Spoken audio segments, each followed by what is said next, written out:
চালা জীৱনত কেইটামান মদাহী লগ পালোঁ। মদাহী মানে তাকো ষ্টেণ্ডাৰ্ড মদাহী।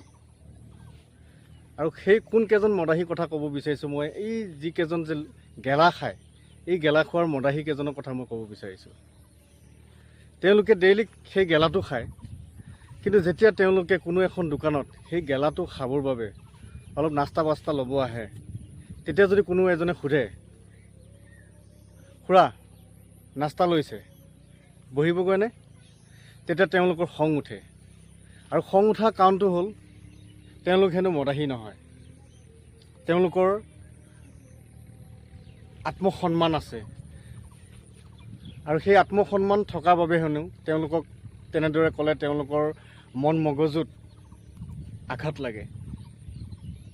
আৰু চালা যদি নেখাওঁৱেই তেতিয়াহ'লে 10জনে সুধিবতো নোৱাৰিলেহেঁতেন